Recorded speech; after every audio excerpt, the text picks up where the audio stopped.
All right, everybody, I am back with a brand new movie review. I just got back from one of my most anticipated films of the year, which is Gladiator 2, directed by none other than the great Ridley Scott, who never fails to disappoint, except for Napoleon. I did not like Napoleon. I think my review is up here on YouTube.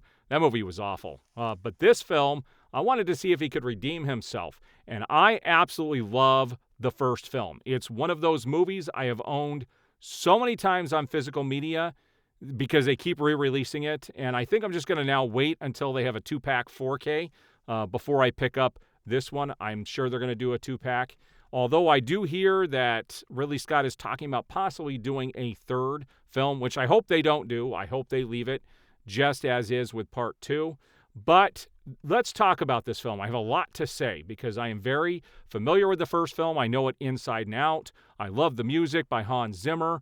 Ridley Scott is at the top of his game. Like, the first movie is a perfect 5-star film. This is a direct sequel to that film. And I'm only going to talk about the basic backstory here, which is given away at the very beginning of the movie, so I am not giving any major spoilers away here. But what you find out is that this is 16 years after the death of Maximus, and he was there to free the people of Rome. But over those 16 years, things have gone awry, and we have a couple of, I think they're twins, they're brothers, and some people that look like they came. I know this is going to upset a lot of people, but I don't care, because this is exactly what I was thinking. There are some people in Rome that look like they were ripped directly out of the Biden administration. I'm just going to say it straight up. I was cracking up at the similarities, and it's weird, okay? These brothers have been basically wreaking havoc across the lands. And what you find out at the very beginning of the movie is that Lucius, who is Maximus's son, had to flee because they wanted to kill the heir to the kingdom, because he was obviously Marcus Aurelius's son or grandson. And so he had to flee. And I'm not going to tell you what happens at the beginning, but he ends up back in Rome as a gladiator. And I'm not going to tell you how that happens or how it plays out. We are introduced to some new characters in this. Now, first of all, Lucius in this film is played by Paul Mescal, and he does an incredible job playing the son. Connie Nielsen is back as Lucilla. And there are a couple of guys that were on the council in the original film that are still in it in here, and you're going to see what they're doing kind of behind the scenes. The other big addition to this, there are two. There's Pedro Pascal, who plays Marcus Acacius, and he is a kind of a general, and he goes around conquering at the behest of the two brothers. And then you have Denzel Washington, who plays Macrinus. Now, Macrinus he's the head of the gladiators. He's the one who's kind of in charge of them. And you have the two emperors. You have Emperor Geta, who's played by Joseph Quinn.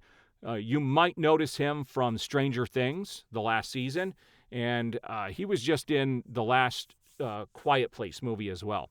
And then you have Fred Henshinger playing Emperor Caracalla. Now, these guys they're just kind of goofy characters, and you'll see in the film, it's very, very, very interesting. Now, this film is very much on the backs of Paul Mescal playing Lucius and Denzel Washington and his character, Macrinus. And all I'm going to tell you, because I'm going to keep this spoiler-free, I don't want you guys to go in. I want you to go in knowing as much as I did. Denzel Washington is playing a game of chess in this film, and he plays it quite well. And you're going to see how that plays throughout the film. Now, I want to talk about what I didn't like about this film, what I really liked about the film, and then I'm going to give you my score and also tell you whether it's a worthy sequel or not. So here's what I didn't like. There are some things, especially at the beginning of the film, that are CGI. First half hour, there's CGI boats, CGI water, CGI monkeys, CGI hippos. The original film had this very authentic, real look to it, and there was too much CGI in the first half an hour to 45 minutes of this film. After that, it becomes classic Gladiator, and the sets look more genuine, more real. And so that really takes you out of the moment. Those CGI moments are just, they could have done better with it. Also, the music this time is not done by Hans Zimmer, and the film really suffers for it. I went with my brother, who is not into movies the way I am, and he even noticed. He said the worst thing about this movie is there wasn't enough music in it, and they should have really relied on it. Harry Gregson Williams is doing the music for this film, and he's done some amazing scores. I own some of his scores. But in this film, it really did not measure up to what Hans Zimmer did.